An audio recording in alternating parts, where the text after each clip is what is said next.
बच्चों, आज अपन देखेंगे भोजन। यह कहाँ से आता है। कक्षा छठी में विज्ञान का हमारा एक पाठ, पहला ही पाठ है। तो भोजन वास्तव में है क्या।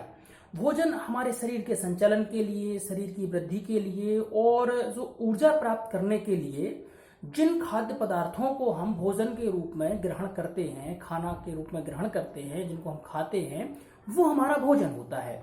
क्योंकि आपने भी देखा होगा, जब हम लगातार मेहनत करते हैं तो हमारा शरीर थक जाता है, और जैसे ही हम जूस पी लें, कुछ खाना खा लें, तो हमारे शरीर को फिर एक ताजगी मिल जाती है। ताजगी से आशय क्या है, हमारे शरीर को ऊर्जा मिल जाती है, एनर्जी मिल जाती है, और हमारा शरीर फिर से सक्षम होता है वो कार्य करने के लिए जो काम हम कर रहे थे। जब हमारे लोग काम करते हैं, हम काम करते हैं, हमारे मम्मी पापा काम करते हैं, तो क्या देखते हैं आप कि एक लंच ब्रेक होता है। लंच ब्रेक तक आदमी करते करते उसकी एनर्जी खत्म होने लगती है, और लंच ब्रेक में फिर खाना खा लेता है तो उसके शरीर को फिर से एनर्जी की पूर्ति हो जाती है, ऊर्जा फिर से मिल जाती है, और वो उसी गति से काम करने लगता है जैसा कि भोजन करने के पहले कर रहा था।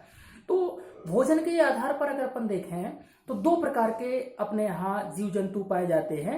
एक होते हैं स्वापोषी, दूसरे होते हैं परपोषी। स्वपोषी से ऐसा होता है जो अपना भोजन खुद बनाते हैं, इनको भोजन के लिए किसी दूसरे पर निर्भर नहीं रहना पड़ता। और परपोषी ऐसे होते हैं जो भोजन के लिए दूसरों पर निर्भर रहते हैं। स्वपोषी केवल पौधे हैं जो सूर्य के प्रकाश में, उनकी जड़ें हैं जो जमीन से पोषक तत्वों को खींचती हैं, पानी को खींचती हैं, और पत्तियां हैं क्लोरोफिल की उपस्थिति में अपना भोजन तैयार कर लेती हैं। तो स्वपोषी कौन है, केवल हरे पेड़ पौधे। परपोषी में हम सब हैं, हम सब, आप सब हैं। क्यों? क्योंकि हम भोजन के लिए दूसरे पर निर्भर हैं। दूसरे पर निर्भर से आशय क्या है, यदि फसलें नहीं होंगी तो हमें कहां से गेहूं मिलेंगे, यदि सब्जियां नहीं होंगी तो हमें कहां से सब्जियां मिलेंगी। मतलब हम अपना भोजन खुद तैयार नहीं कर सकते, पकाना एक अलग बात है। तो हम भोजन के लिए दूसरों पर निर्भर होते हैं, तो ये कहलाते हैं कौन से, हमारे परपोषी। अब हम बात करते हैं कि हम पोषक तत्व के रूप में पौधे के कौन कौन से भाग खाते हैं। तो पौधे के लगभग हम हर भाग को खाते हैं, चाहे आप जड़ की बात कर लीजिए, चाहे आप तना की बात कर लीजिए, चाहे आप पत्ती की बात कर लीजिए, चाहे आप फूल की बात कर लीजिए। तो सब्जियों के रूप में हम भिन्न भिन्न प्रकार के सभी ये खाते हैं। अब यदि हम देखें कि जो पोषक की आदतें हैं, जंतु हैं, तो पोषक की आदतों के आधार पर, खाने की आदतों के आधार पर हम जीव जंतुओं को 3 श्रेणियों में बांटते हैं। पहली श्रेणी कौन सी होती है आपकी, पहली होती है शाकाहारी की, दूसरी होती है मांसाहारी की, तीसरी होती है सर्वाहारी की।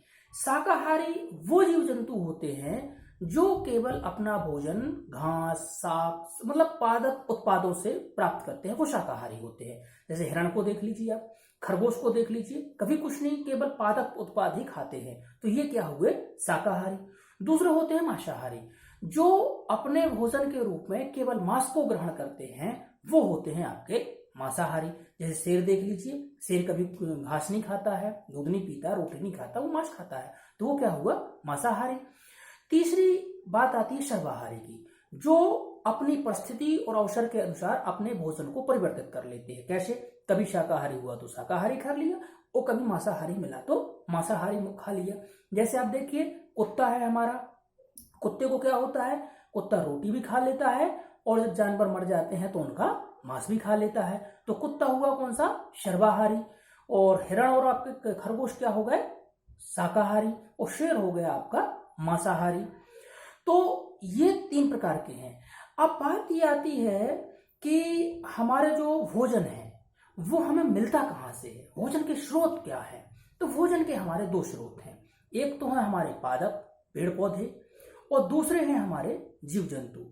तो पेड़ पौधों की अपन बात कर चुके हैं कि पेड़ का लगभग हर भाग अपन भोजन के रूप में ग्रहण करते हैं। अब जीव जंतु कैसे हैं, जीव जंतुओं से हमें मांस प्राप्त होता है। मछली देख लीजिए आप, मुर्गे देख लीजिए आप, बकरी देख लीजिए। मतलब जो लोग मांस को खाने के रूप में उपयोग करते हैं, तो उनके लिए स्रोत है ये।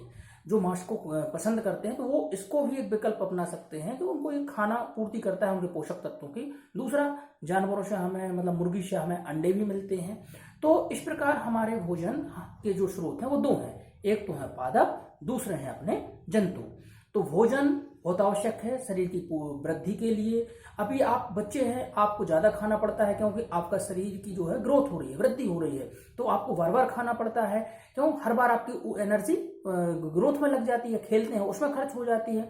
और जो आदमी ज्यादा मेहनत करता है, ज्यादा एनर्जी उसकी लगती है, उसको भूख भी ज्यादा लगती है। और जिसको शारीरिक श्रम कम होता है, जिसकी ऊर्जा कम खर्च होती है, उसको क्या होता है, भूख भी कम लगती है। तो इस प्रकार ये आज अपना पाठ पूरा हुआ। कौन सा? भोजन यह कहां से आता है। हम अगले पाठ में बहुत जल्दी चल मिलेंगे। Thank you.